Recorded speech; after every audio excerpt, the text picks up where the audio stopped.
Di la verdad, ¿lo has probado alguna vez? Tal vez te lo recomendó alguien aquella vez que estabas tan estresado, o igual oíste hablar de ello, pero no sabías ni cómo empezar. Si pensabas que en Mindfulness había que hacer algo, nuestro invitado de hoy nos contará que la atención plena quizás no vaya de hacer, que la ciencia no está reñida con la espiritualidad y que incluso paseando al perro o en un atasco puedes estar activando una técnica probada científicamente y que puede ayudarte en muchas facetas de tu vida. Hoy nos dejamos de mística y hablamos con un catedrático de la Universidad Politécnica, doctor, investigador en física y matemática aplicada, pero también instructor de Mindfulness. Juan José Morales ha venido al reto de Jurro para hablar de Mindfulness o cómo empezar a dejar de hacer para simplemente ser.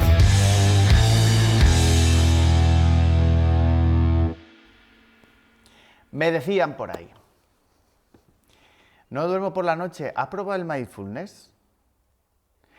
Me decían por ahí, es que tengo un estrés que es que no paro, es que no me concentro. Me decían, ¿has probado el Mindfulness? Es que se me olvidan las cosas, ¿has probado el Mindfulness? Me decían por ahí, necesito ser más creativo, encontrar las soluciones. Me decían, ¿has probado el Mindfulness? Mira, me lo han dicho tantas veces que hoy en el reto de Jurro hemos invitado al mejor mentor, además mi mentor de verdad en el reto de Mindfulness, Juan José Morales. Hola, bienvenido al reto de Jurro. ¿Cómo estás? Muy bien, gracias por la invitación, por darme esta oportunidad. Juan José es catedrático en la Universidad Politécnica y es doctor en matemática aplicada, profesor en varias universidades. Además, te graduaste de física, es decir, todo tu background es científico, o sea, es lo más analítico, científico, lo más alejado de lo que en realidad el estereotipo habla del misticismo, ¿no? Que ahí es poco medible, ¿no? Más empírico y menos deductivo, ¿no?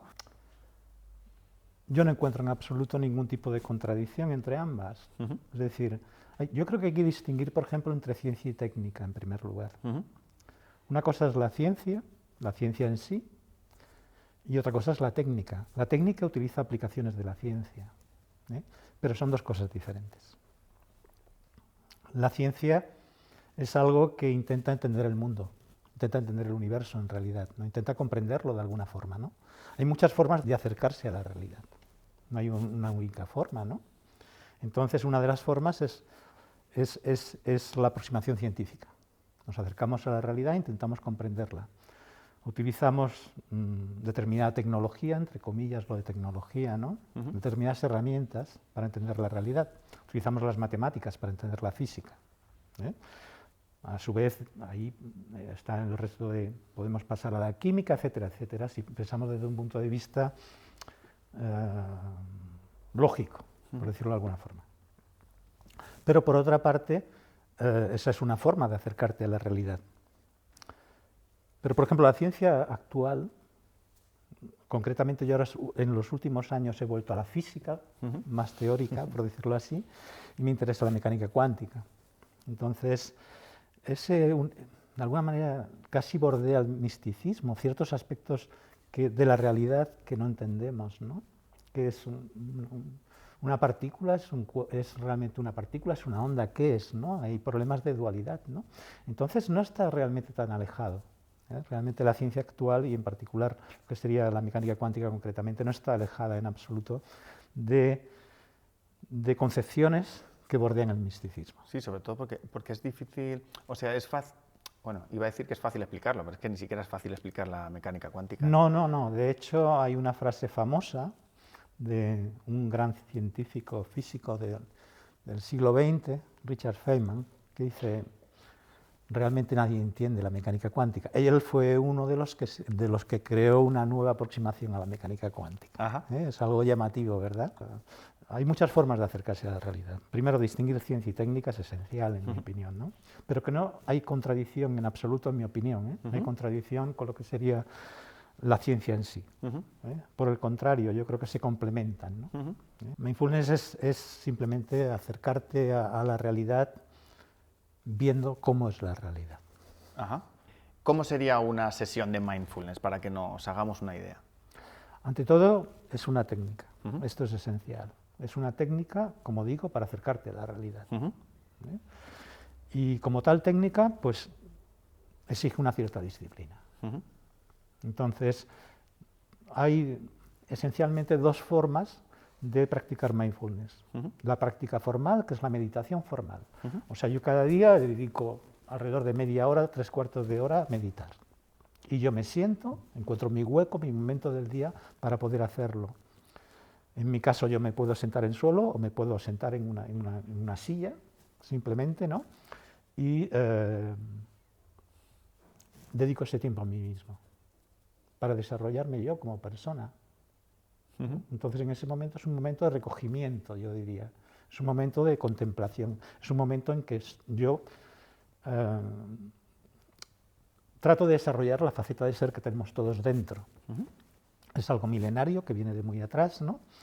Pero esta yo decía que hay dos prácticas. Está la práctica formal, que sería esta, la meditación en sí. Y después está la práctica informal. La práctica informal es esos pequeños momentos que tenemos en cada día, ¿no? Por ejemplo, cuando nos lavamos los dientes, simplemente.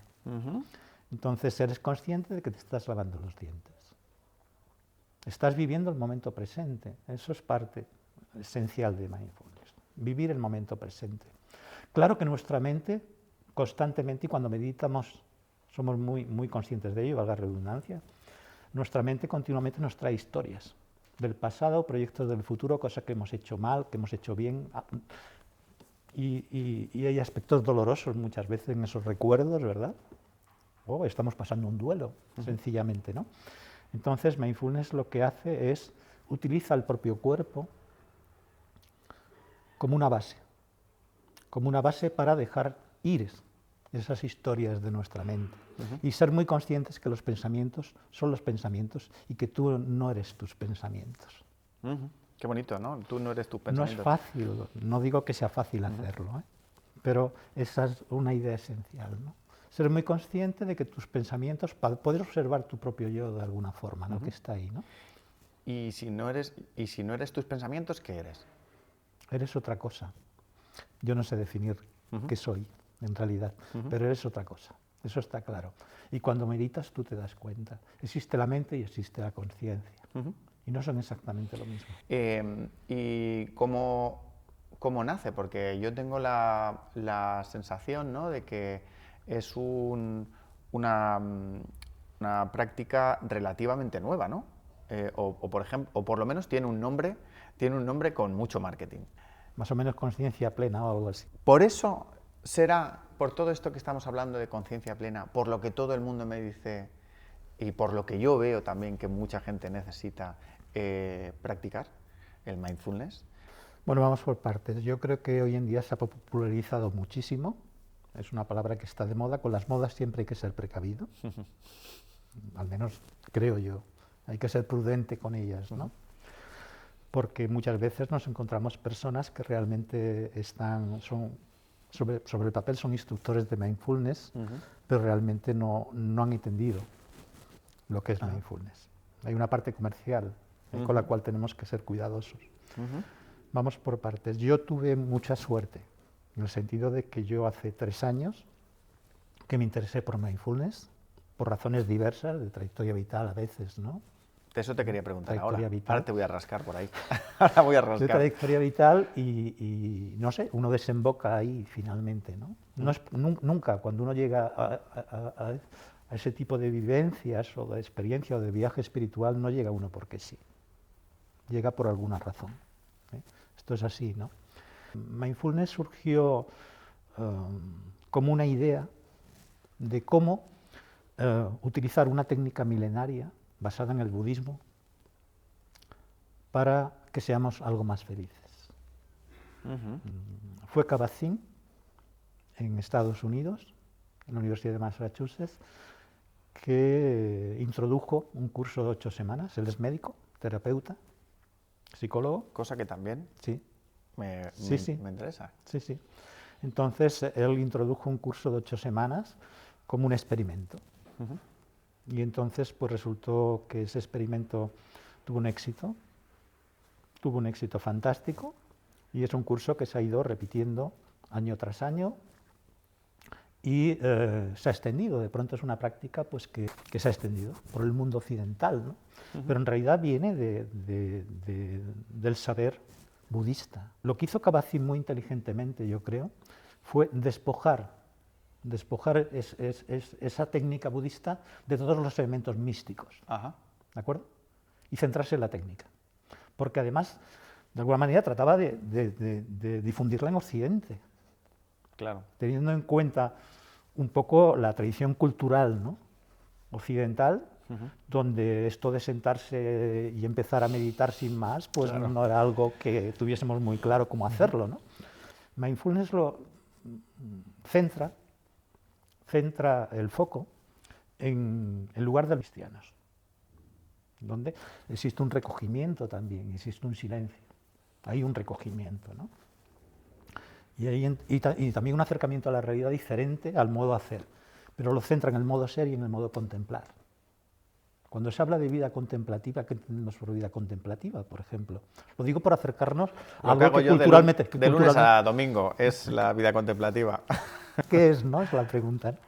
Entonces, en ese sentido, yo creo que Kabat-Zinn fue muy, muy inteligente a la hora de tratar de difundir una técnica, que en el fondo es una técnica, que nos puede acercar a la realidad de otra forma distinta al modo hacer.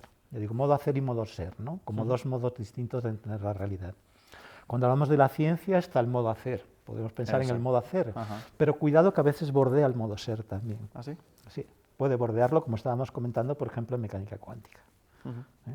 Es decir, hay cosas que no simplemente se entienden tratando de comprenderlas sin más, con nuestra mente, sino que a veces puede bordear también otros aspectos que están ahí en la frontera entre los dos modos.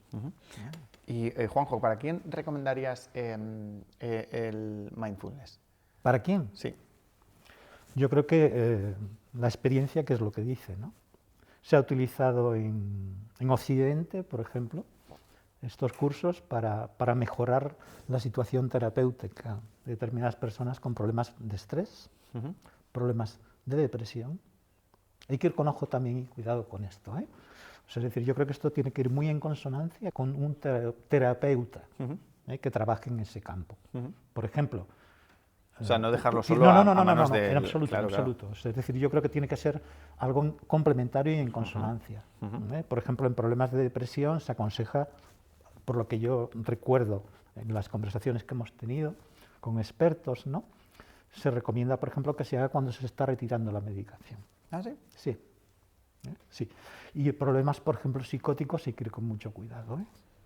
Con los problemas psicóticos, por ejemplo, si se hace un retiro o se hace una meditación larga. Porque cuando tú estás haciendo una meditación larga, muchas veces pueden aflorar determinados aspectos del inconsciente. Ostras, ¿te puedo contar una anécdota personal? Que yo creo que ya te la medio compartí. Por supuesto.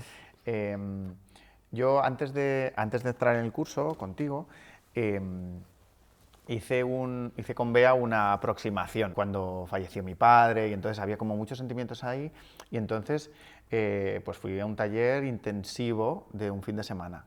Claro, yo no me había sentado en una silla a meditar en la vida. Y yo soy una persona que, bueno, ya lo ves, ¿no? Como en el reto, que está como la cabeza, está constantemente con una rumiación constante, truco, y ahora tengo que hacer esto y esto y esto, y no se me olvide esto y tal. Entonces, gracias a eso, yo ocultaba, yo creo que mis emociones. Yo creo que a partir de ahí las tenía como bajas, ¿no? Total, que me pongo yo a meditar, que imagínate, esto fue 4 horas por la mañana, luego 4 horas por la tarde... Un retiro de meditación. Un retiro de iniciación, se supone. No, eso no es de iniciación. No es de iniciación, ¿verdad? No es de me iniciación. mintió, Bea, me mintió. No es bueno, total, que estoy ahí... Bueno, en mi opinión. Claro, En mi opinión, a lo mejor está uno preparado, ¿eh? Claro. Pero yo, en general, creo que hay que ser cuidadosos con esos retiros. Claro. Pues, ¿qué me pasó? Que salí de la meditación, salí con un poco incluso de ira, de enfado. Y luego, hablándolo con mucha gente, me decía, claro, es que es que precisamente esos sentimientos tenían que salir, porque claro, forma parte del duelo y había como muchas emociones detrás. Entonces, precisamente que eso sucediera podía ser parte de que dejaba salir lo que estabas taponándolo, ¿no? Dolorosa. Claro, es que no es para Dolorosa. nada, claro. No es extraño que pueda ocurrir, ¿eh? Yo la experiencia es que, por ejemplo, en el curso de instructor sobre todo, porque hacíamos meditaciones más largas, claro. Entonces allí éramos unos 20 y tantas personas, ¿eh? A lo largo de un año. ¿Este curso de instrucción lo hiciste en Kioto? No. Ah. No. Este curso lo hice también con Mario Carrillo, con mi maestro, en el centro de Masati. Y fue la misma persona con el cual hice el curso introductorio de 8 semanas, ¿no? Entonces, en este curso hubo situaciones tensas en meditaciones. Hubo gente que al acabar una meditación lloraba. Pero lloraba casi, no diría con histeria, ¿eh? Pero situaciones de tensión emocional fuerte, muy fuerte, ¿eh? Entonces, eso se puede producir. Hemos de ser conscientes que se puede producir. Si después, una vez se ha producido esa situación difícil, ¿no?, para la persona que lo sufre, pues esta persona lo supera, perfecto. Yo puedo decir a nivel personal, yo sí puedo contar como experiencia mía personal. Una de las técnicas que se utiliza en la meditación mindfulness es la exploración corporal. Tú empiezas a explorar tu cuerpo, lo recorres con tu mente, vas por puntos y lo vas relajando en principio. Pues a mí lo que me pasaba en las primeras exploraciones corporales que hacía era cuando llegaba al cuello, aumentaba una tensión, ¿Sí? pero una tensión que en algún momento dije, no sé si puedo continuar. O sea, es decir, llegaba hasta ese extremo, me ahogaba. Simplemente me relajaba, nunca paré la exploración, nunca paré la práctica, no la interrumpí en ningún momento, ¿eh? Pero era hablando de retos, era un reto aquello, ¿eh?, realmente. Y entonces lo que pasa es que lo gestionas, empiezas a gestionarlo, ¿no? Y finalmente pues consigues atravesar ese punto, ¿no?, que era el cuello, y llegas ya a la cabeza hacia arriba, porque empiezas por los pies y vas hacia arriba hacia la cabeza, ¿no? Lo más alejado de la mente empiezas, por eso empiezas por los pies, ¿no? Es una experiencia personal. Entonces, ya digo, yo he visto personas que no han podido continuar haciendo la práctica y se han echado a llorar en medio de una práctica que estamos todos en silencio, ¿no? ¿Esto por qué ocurre? También mindfulness, mi lectura, pero esto es una lectura mía personal, interpretándolo desde un punto de vista de la psiquis humana, ¿no?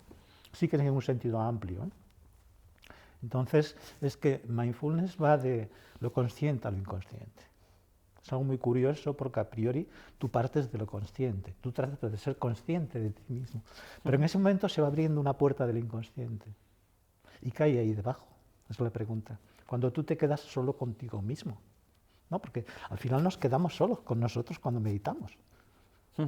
Y esa soledad, de alguna manera, y dejar tu mente en principio serena, en paz, buscas una paz, ¿no? Utilizas una técnica para ello y utilizas tu cuerpo para ello. Utilizas tu cuerpo como técnica, como anclaje. Como anclaje para dejar de lado los pensamientos, dejar de lado todas tus preocupaciones, dejar ir, soltar. Vas soltando, ¿no? La idea es esa, soltar. Tus pensamientos, tu mente funciona de una determinada manera y tu conciencia es la que hace, y cuando meditas lo notas claramente, tu conciencia es la que de alguna manera se da cuenta de que tu mente viene a secuestrarte, en definitiva, ¿no?, de la práctica. Entonces, cuando eso ocurre, entonces tu conciencia, dices, dejas ir esos pensamientos que te están secuestrando, ¿no? Esas ideas, ¿no? Pero están ahí. Y de alguna manera, por eso digo que yo creo que va de lo consciente a lo inconsciente, de alguna forma, si lo puedo leer. Claro, tiene sentido, ¿no? Al final es como tu cuerpo está siendo más consciente a través de las sensaciones de dónde está, ¿no? Eso simplemente es un anclaje. Claro. Lo que buscas tu cuerpo como un anclaje. Por ejemplo, tu respiración es algo que mucha gente utiliza la respiración. Yo también utilizo la respiración. Hay otra gente que decide utilizar sonidos solamente, ¿no? Por ejemplo, hay otras técnicas distintas. Parte de esta historia es potenciar también la creatividad de cada uno. Nos podemos sentir bien buscando un anclaje que sea la respiración y partes de la respiración, pero después hay otras personas que buscan los sonidos, por ejemplo, ¿no? Como anclaje. Entonces, ¿Esto tiene que ver con las diferentes ramas de mindfulness que hay? No, yo diría que no. Es- Pero yo diría que la respiración forma parte de una tradición, la tradición, como decía, budista, de la cual bebe. La respiración juega un papel importante, al menos al principio, o al menos como algo de partida. Claro. Pero puedes centrarte solo en el anclaje, esto es lo que se llama la concentración. Hay varios aspectos, ¿no?, en lo que es la práctica formal, ¿no? Una es la concentración, te concentras en un objeto base, como puede ser la respiración o los sonidos que decíamos, ¿no? O el contacto. Yo ahora mismo estoy sentado aquí, ¿no? Entonces yo siento mis nalgas apoyadas en el asiento. Estoy sintiendo este pie que lo tengo apoyado aquí, la planta de este pie. Soy consciente de ello. Esto es un anclaje. Y eso lo podemos hacer en cualquier momento del día en que estemos incómodos, tensos, estresados, ¿no?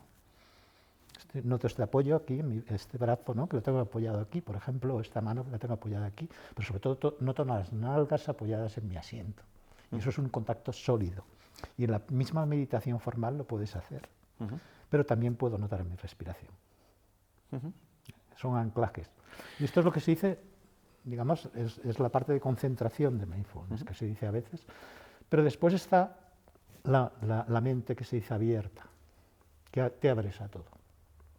En definitiva, mindfulness realmente yo diría que es eso. Primero empiezas con una concentración en una base, como estoy diciendo, por ejemplo, en mi respiración. Soy consciente de la respiración, noto cómo inspiro y expiro, pero después puede ser el contacto, pueden ser los sonidos. Y entonces me puedo abrir a todo. Y al final incluso me abro a mis pensamientos. Vienen y se van, ves cómo pasan, ¿no? Entonces... Es curioso y tiene mucho sentido, porque una de las veces que más he notado esa sensación de estar presente es paseando el perro. Uno de los días empecé a... Bueno, ya cuando llevaba cierta práctica, además ocurrió de pronto, o sea, como hacer un clic. Paseas al perro, pues cuando paseas el perro muchas veces es un trámite, venga, pues rápido, me tengo que subir, tengo que hacer esto, ostras, mañana tengo tal. Y hubo un día que hice la práctica paseando al perro. Y de pronto, esto es gracioso porque de pronto empecé con lo que tenía al lado, ¿no? Y dije, pero ¿desde cuándo hay una farmacia puesta aquí? O sea, fue curiosísimo porque de pronto era, ¿y este árbol? ¿Y esta cosa? Y era como, de pronto, como un mogollón de estímulos, pero a la vez es como estar presente en el lugar, ¿no? Y dije, o sea, qué buena sensación, ojalá esta sensación la pudiera mantener en el tiempo. Lo que pasa es que, claro, luego la vida es como te va dando bandazos. Ojalá pudiera estar presente todo el rato, ¿no? Para eso necesitamos la técnica, ¿no? Para pararnos un poco cada día, ¿no? Hay pequeños espacios a lo largo de la vida cotidiana, ¿no? Esos espacios son los que hemos de cultivar. Estamos haciendo una cola. Esa es la práctica, parte de la práctica informal que decíamos. Está la práctica formal, pero la práctica formal te sirve justamente para entrenarte para esa práctica informal de la vida cotidiana. Porque en definitiva, si no, ¿para qué meditamos, no? Exacto. La práctica formal debe ser enseñada, entiendo, ¿no? Es una técnica que hay que ser enseñada. La práctica informal la puedes ir descubriendo tú a medida que pues seas consciente, tengas tus anclajes, como dices. Sí, momentos especiales de estrés, ¿no? Hay personas, por ejemplo, que no aguantan meterlas en un túnel de estos donde haces una resonancia magnética, ¿no? Por ejemplo, ¿no? O un scan. Entonces se meten y se sienten completamente... Bueno, que casi no lo soportan, ¿no? Pues mindfulness puede ayudar en ese tipo de situaciones enormemente. Porque en ese momento tú, ante esa situación... Ahora, muy importante es que cuando se produce un momento de estrés, que tú te sientes agredido, de alguna manera por algo, tu cuerpo responde, ¿no? Hay que pensar que siempre las emociones se concentran en el cuerpo. Esto es esencial. Seamos muy conscientes. Empieza una sudoración, los latidos empiezan del corazón, el estómago, ¿verdad? Ahí se agarran, como un nudo, ¿no?, que se agarra ahí. Y cuando empecemos a ver que eso llega, actuemos. No dejemos que la ola nos lleve, por decirlo así. O sea, es como una ola en la cual te va a llevar, te vas a ahogar, ¿de acuerdo? Entonces, en cuanto simplemente seamos conscientes de que nos acercamos, es igual, por ejemplo, decíamos mindfulness para recaídas, por ejemplo, de tipo adictivo, pues lo mismo, ¿no? Cuando ves venir, una situación complicada de exposición, entonces en ese momento tienes que actuar. No después, porque después ya te ha llevado la ola y es muy difícil, ¿de acuerdo? Entonces hay que ser muy consciente de esos momentos, ¿no? Y en esos momentos hablábamos de una persona que tenga claustrofobia, por ejemplo, pues hay técnicas muy concretas para ese tipo de situaciones, ¿no? Y es tu cuerpo. Sí, siente tu peso, ¿de acuerdo? Estás en un momento de estrés en el medio del tráfico, siente el volante, siente el peso donde estás sentados. Yo utilizo mucho la respiración, francamente. Para mí la base fundamental sigue siendo la respiración, pero hay otra gente que no tiene por qué, que decíamos, ¿no? Utilizo respiración, pero por ejemplo también utilizo mucho la lengua. Ahora estoy hablando y la noto, ¿no? Cuando hablo. Entonces yo la lengua es algo también que es muy curioso, ¿no? Está ahí dentro de la boca tranquilamente, ¿no? Claro. Pues yo la lengua es algo que también lo utilizo con mucha frecuencia. Digamos que puede ser un proceso, lo estoy diciendo todo a lo bruto, todo lo bruto. No pasa nada, estamos aquí para hablar, ¿no? Es como dejar de ir en automático. Es Totalmente. Es dejar de ir en automático y coges las cosas y conduces. No, de pronto cuando estás conduciendo... tomas conciencia de lo que estás haciendo, ¿no? Hay momentos en que tienes que resolver ciertos problemas y estás en el modo hacer, ¿de acuerdo? Pero verdad que en la vida cotidiana hay muchos momentos. Estamos en la cola yo qué sé, para comprar el pan o para entrar en algún sitio, ¿no? Es un momento, aprovéchalo. Yo, normalmente, hoy en día, cuando estoy en una cola, la verdad es que yo empiezo a sentir mis pies. Claro, puede pasar que si no llego a cerrar los ojos, porque los cierro, alguien me puede decir, oiga usted, que tiene que avanzar. Entonces, claro, evidentemente, ¿no? Adiós, mindfulness, venga, pero los dejo entreabiertos. Ajá. Los dejo entreabiertos. Casi el dejar los ojos entreabiertos también es una práctica típica de artes marciales. ¿De acuerdo? Cuando tú en artes marciales, por ejemplo en Japón, ¿no? Cuando tú te inclinas, orientales, ¿no? Tú te inclinas, yo hice karate durante muchos años también. Entonces cuando tú te inclinas, así normalmente los ojos no están cerrados. Tú estás mirando al oponente por si el oponente actúa de alguna manera, ¿no? Es decir, esto forma parte de la tradición de artes marciales japonesas, por ejemplo. Comento eso como una anécdota. Pero ¿Hay gente que medita con los ojos abiertos? existe una meditación, precisamente meditación zen, tengo entendido que a veces se hace delante de una pared y tengo entendido, pero yo no la he practicado nunca con ojos abiertos. En cuanto a una actitud corporal, por decirlo así. Tengo entendido, pero insisto, yo no he practicado meditación zen. Me gusta mucho también de toda la conversación que estamos teniendo, ¿no? Que se deduce que muchas veces no es la acción lo que soluciona los problemas derivados de la mente. El exceso de pensamiento no hace que llegues antes a la solución. Yo vengo a la solución a tu problema, ¿no? Me explico, yo vengo de la parte creativa, entonces para mí como todo es un árbol, todo es una nube de conceptos, entonces estoy constantemente intentando juntarlos. Pero cuando tengo un problema, creo que pensar mucho en el problema me va a hacer llegar a esa solución. No es similar a cuando te tiran un huevo, ¿verdad?, en un parabrisas, ¿no? Sí. ¿Cuál es la tendencia natural? La tendencia natural es darle tú limpia parabrisas, error enorme. Vas a extenderlo completamente y no vas a ver nada. Pongo esto como algo que nos es más cercano quizá a nuestra cultura, ¿no? Claro. Y eso es un acto automático, es una respuesta automática. Entonces, la idea es que hay ciertas herramientas inadecuadas para resolver ciertos problemas. Tenemos una herramienta magnífica, fantástica, estoy utilizando casi palabras literales de mi maestro, y que ha permitido que el ser humano evolucione hasta donde estamos, ¿de acuerdo? Pero esa herramienta no es la herramienta adecuada para resolver otro tipo de problemas, los problemas emocionales. Esto no significa resignación en absoluto, ¿eh? En absoluto es justo lo contrario. Quiero decir, es lo que podemos cambiar, hagámoslo. Lo que no podemos cambiar, seamos conscientes que no lo podemos cambiar y aceptémoslo. Y le ponemos como una alfombra, incluso. Hacemos así y a nuestro dolor le ponemos una alfombra. Y los dolores pueden ser físicos y pueden ser emocionales. ¿De acuerdo? Entonces, la aceptación es esencial y tiene que ver mucho a veces incluso con la compasión también. La compasión en un sentido budista, que es un sentido profundo, diferente muchas veces a lo que entendemos en Occidente por compasión. Entonces, digamos que hay herramientas inadecuadas para resolver ciertos problemas. Tú quieres, voy a poner la anécdota el ejemplo que voy a poner también un poco va en una línea similar. Cuando estamos en medio por ejemplo, un embotellamiento de tráfico, ¿no? Algo que hemos sufrido pues tantas veces, ¿no? Sí. Entonces, no puede ser, ¿esto qué es? Es rumiación que se llama, ¿no? Las historias de tu mente, ¿no? ¿Cómo es esto? No voy a llegar, pam, pam, y estamos ahí dándole vueltas, ¿no? A todo eso.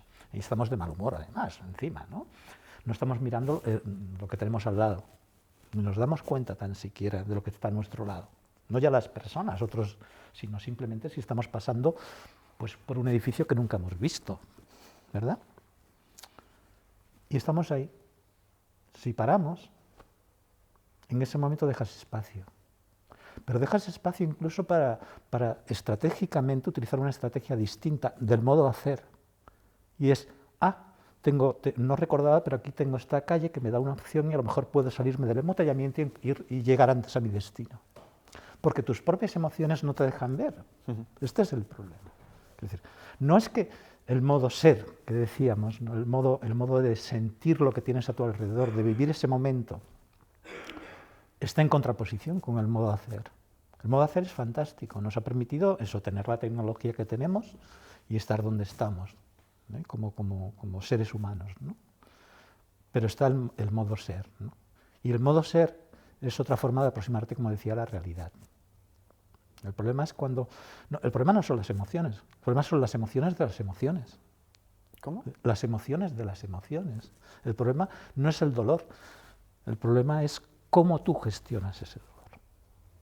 Que a su vez entonces eso hace que se potencie más el dolor.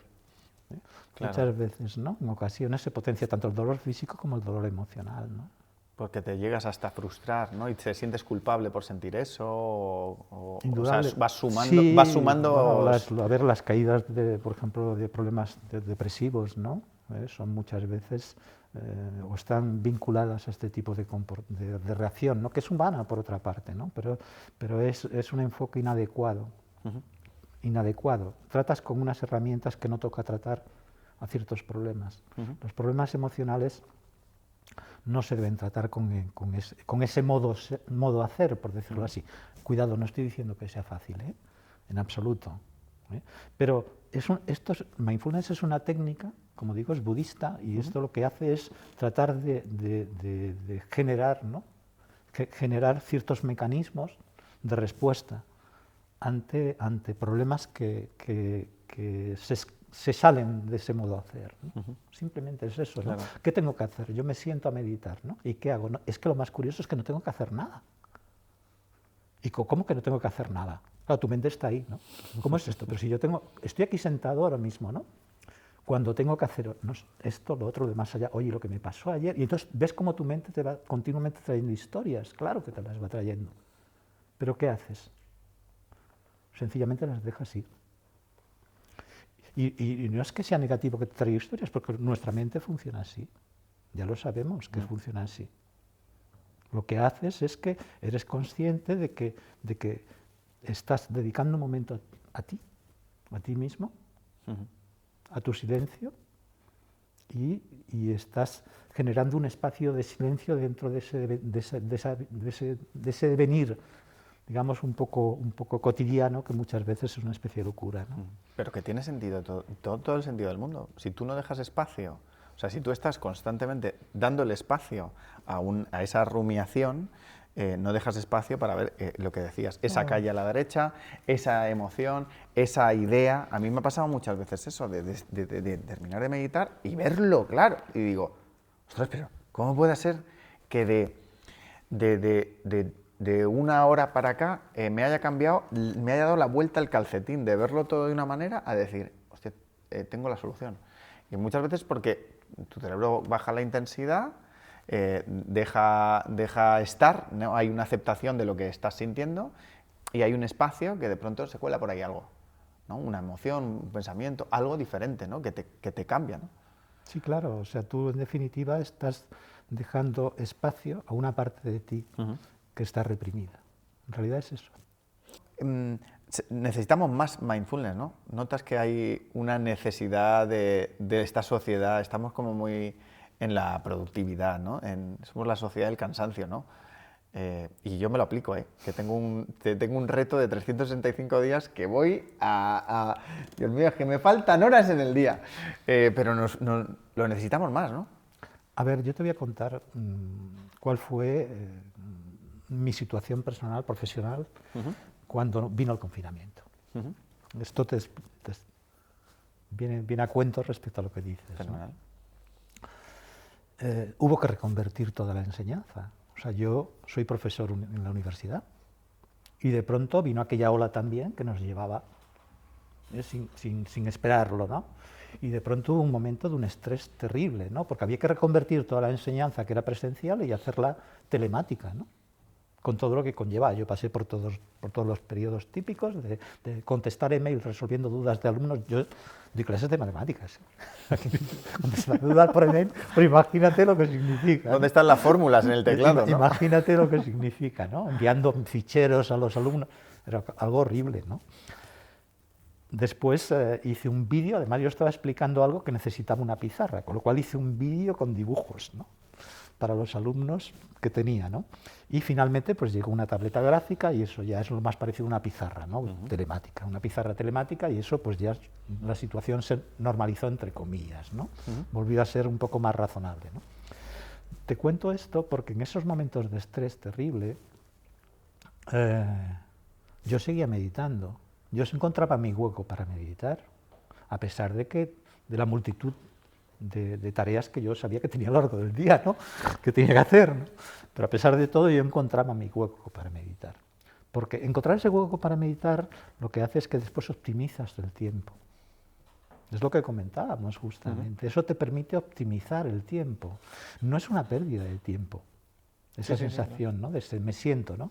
Yo normalmente me siento en zafu, ¿de acuerdo? Me siento en suelo a meditar. Zafu zafu y zafutón sí son un cojín y después una colchoneta pequeñita, cuadrada, para meditar. Normalmente, lo que pasa es que mis articulaciones, soy mayor ya, no soy tan joven, entonces tengo que ir con cuidado con mis articulaciones, ¿no? En posición semiloto. Pero bueno, más o menos las voy aguantando, un ratito lo puedo hacer, ¿no? Entonces, bueno, yo cada día me sentaba, ¿no? A meditar, ¿no? A pesar de que todas las tareas que tenía pendientes, bueno, aparte de mi investigación, que bueno, en fin, que la llevaba como podía también en esos momentos, ¿no? Es encontrar un momento para ti. Y además, cuando eso lo haces ya, la práctica formal la haces así, resulta que la práctica informal, eso es un puente hacia la práctica informal, a esos pequeños momentos que decíamos del día, ¿no? Que tú encuentras, pues eso, en una cola o simplemente estás sentado, tienes un momento un poco de estrés, de tensión y paras y respiras, ¿no? Y te centras en tu respiración y ves cómo fluye en definitiva, ¿no? Pero tiene un punto interesante que viene, en realidad es una técnica que viene a mejorar un problema en la sociedad en realidad. Y de hecho parte de la medicina, ¿no? Entonces, como sí, Cabacín, se ¿no? está utilizando, terapéuticamente lo están utilizando los profesionales terapéuticos, y se está utilizando en educación, en niños, en escuelas de niños, por ejemplo, ¿no? Hay una pequeña introducción a la meditación mindfulness en determinados proyectos educativos, por ejemplo, en Reino Unido. La gente que se acerca al mindfulness, pregunta cliché absoluta, pero como bueno, yo voy nivel cero para la gente que está en el mismo nivel que yo. Hola, ¿cómo estáis? Están escuchando, ¿no? Claro. ¿Se tiene que acercar siempre alguien al mindfulness porque tenga un problema o puede probar porque sí y va a encontrar también una manera de enfocarlo diferente? Es una pregunta trampa porque ya hemos hablado de ella, pero la sensación es como que la gente se acerca al mindfulness cuando está muy saturado o como muy estresado, ¿no? Como casi como una solución a un problema que tengas tú porque lo que un problema vital. Claro. O sea, yo creo que todos nosotros tenemos momentos en la vida difíciles, ¿eh? Ya sea por un duelo, ya sea porque hemos sufrido un accidente, por ejemplo, o ya sea por... El duelo puede ser también de una separación, por ejemplo. Entonces, en esos momentos pues puede existir más tentación, por decirlo así, de decir, voy a buscar algún tipo de ayuda, llamémosle espiritual o llamémosle de encontrar espacios en mi vida, que decíamos, ¿no? Pero yo creo que en general todos nosotros, aunque no estemos en esos momentos, vivimos en una vida agitada, ¿no? Una vida agitada. Y a veces no encontramos ese hueco, ¿no?, que necesitamos para nosotros mismos. Entonces yo creo que las personas, indudablemente, cuando tienes un problema, y si es serio, pues más todavía, ¿no?, irresoluble a veces, entonces pues podemos intentar encontrar alguna vía, para gestionar mejor esa situación difícil, ¿no? Pero indudablemente muchos de nosotros en la vida cotidiana pues llevamos vidas que no nos satisfacen, y esto puede ayudar a que seamos un poquito más felices simplemente, ¿no? Porque puede ayudar a Yo la estoy aceptación. yo estoy aquí ahora mismo por eso. O sea, ¿por qué estoy yo aquí ahora mismo? Yo estoy aquí ahora mismo para tratar de dar un poquito más de difusión a una técnica. ¿Por qué? Bueno, porque quienes nos están viendo, ¿verdad?, pues entre ellos habrá personas que sientan curiosidad, ¿no?, por utilizar esta técnica para tratar de ser un poquito mejores. También es que nos mejora en general, ¿no? Nos mejora en primer lugar con nosotros mismos. Esto es esencial, ¿no? Pero además mejora nuestras relaciones con los demás. Para el ser humano, y ¿no? además te lo agradezco un montón. Tengo que decir que además el curso que nosotros hicimos es un curso absolutamente gratuito. Y joder, que parta ya de esa base ya me parece interesante. Me parece interesante porque es desinteresado. Sí, no, yo no, evidentemente yo no vivo de esto, Claro. como hemos comentado, ¿no? Yo mi trabajo, pues en principio, por el cual es mi trabajo remunerado, digamos, no viene por ahí, ¿no? Entonces lo hago porque me siento a gusto haciéndolo. Me siento a gusto también en general en la enseñanza, y quieras o no es algún tipo de enseñanza lo que hago, ¿no? Claro. Yo siempre digo, y también es una palabra que mi maestro utilizaba, que acompaño. Yo lo que hago es acompañar nada más. Si alguien quisiera apuntarse al próximo curso o taller que hagas, ¿dónde tendría que hacer? ¿Qué tendría que hacer? Bueno, dejamos un mail sobreimpreso aquí. Dejamos un puede mail ser, sobreimpreso. sí, yo no tengo inconveniente. Vale. No tengo inconveniente. Bueno, espero que no haya una avalancha enorme. No, creo, todavía no estamos ahí, todavía no estamos en esa audiencia, pero llegará. Pero vamos, o sea, no espero que no haya una avalancha enorme, porque claro, pues uno tiene que un poco distribuir su tiempo. Claro, ¿no? claro, cierto. Su tiempo, pero bueno, yo no tengo inconveniente en principio. Lo estamos haciendo vía Zoom. Vía telemática, exacto, vía Zoom, ¿no? Más, hacedlo porque de verdad se nota la diferencia. Juanjo, hoy sí, mañana no sé. Ah, ya, sí, esto es parte de la filosofía, ¿no? Parte de la historia. O sea, es una frase que yo creo que se la escuché a un instructor, había talleres varios, ¿no?, en el curso de instructor que hice hace, sí, dos años y medio, que sí empezamos. Y esa frase surgió porque era una persona que estaba enseñando, creo recordar, a niños en una escuela, ¿no? Estaba introduciéndolos, ¿no?, a mindfulness, ¿no? Y entonces los niños decían, pero hemos de hacer meditación hoy. Y dice, bueno, hoy sí. Le dijeron, no, mañana ya veremos, mañana no sé. Entonces, si siempre es hoy sí, entonces yo insisto, esto es parte de la historia, es la parte de la disciplina, ¿no? Entonces es esencial, ¿no? No te sientas a no hacer nada, pero has de sentarte, ¿no?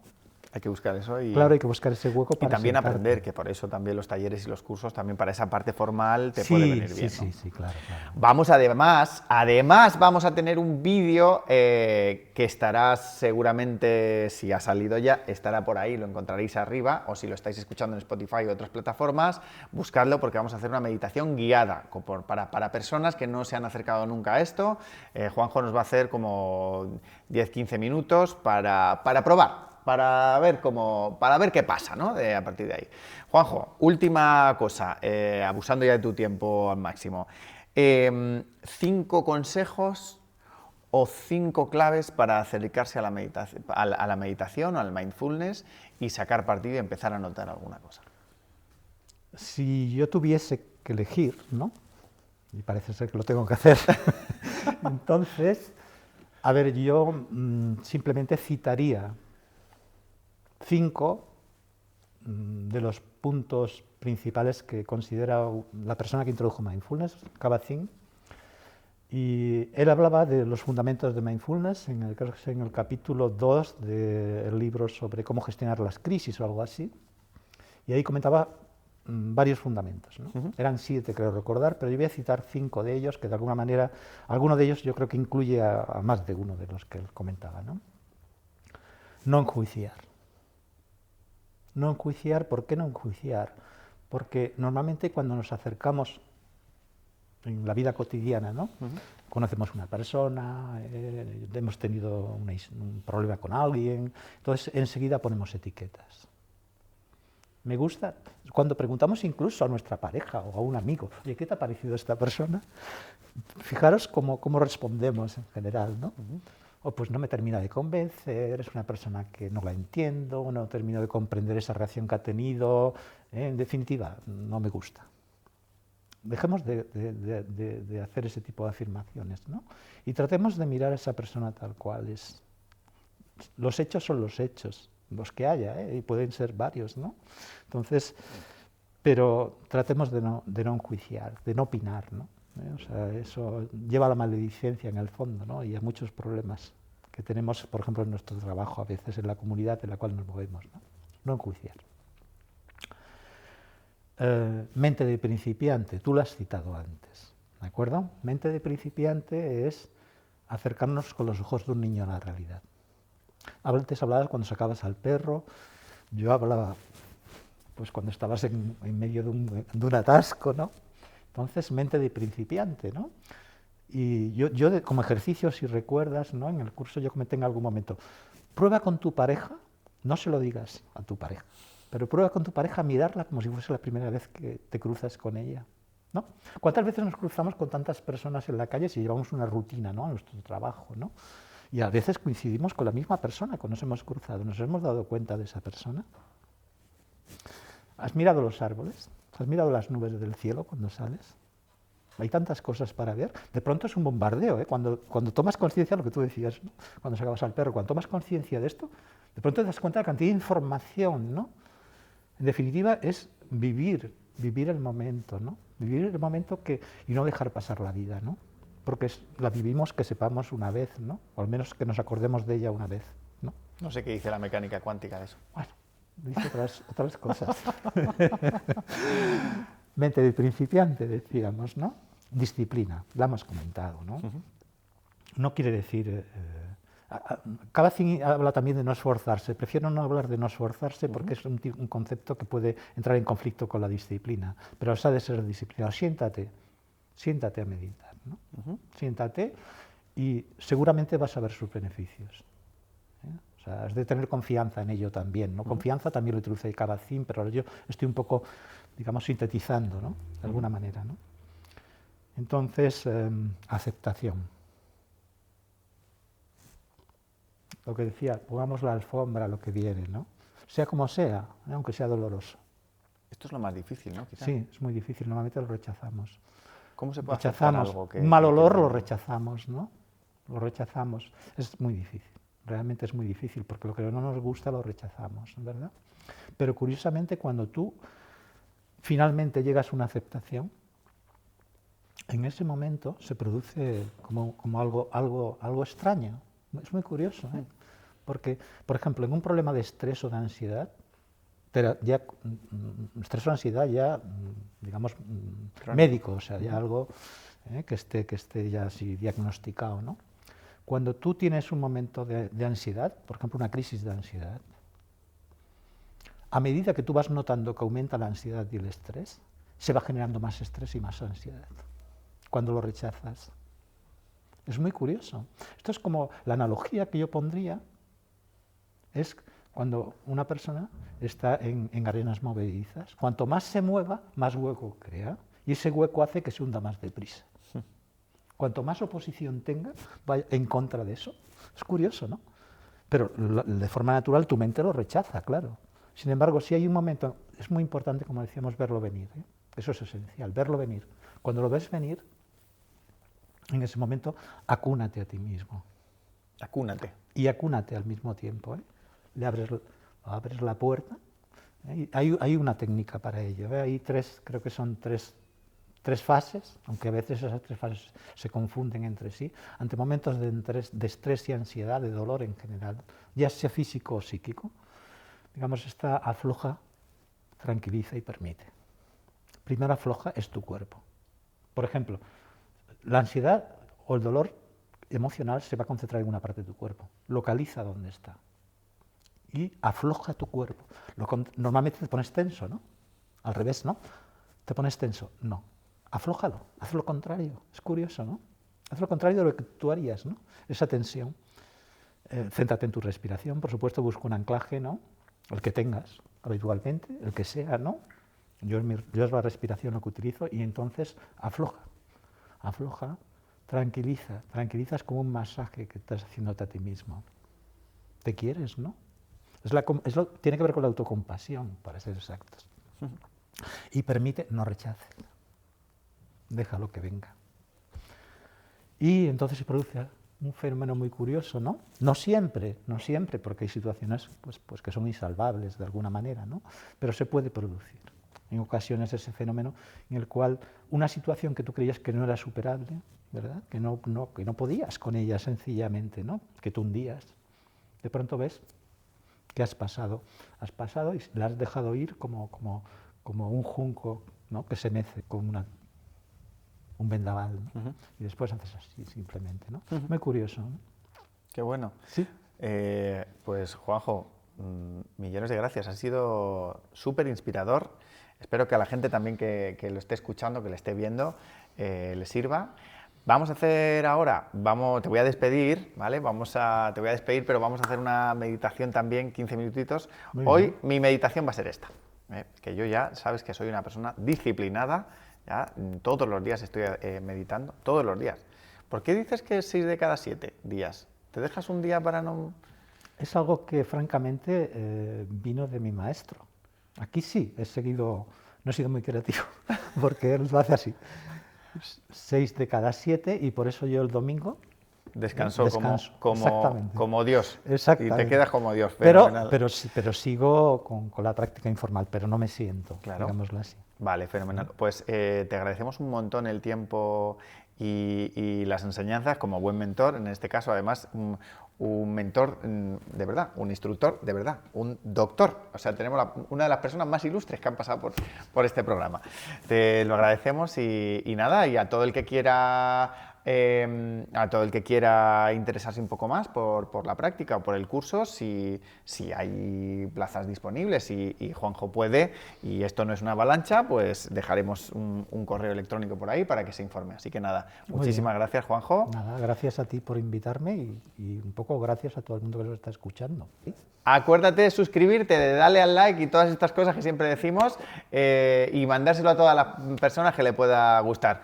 Un beso y nos vemos dentro de 2 semanas en El Reto de Jurro. Ha sido un placer. Chao.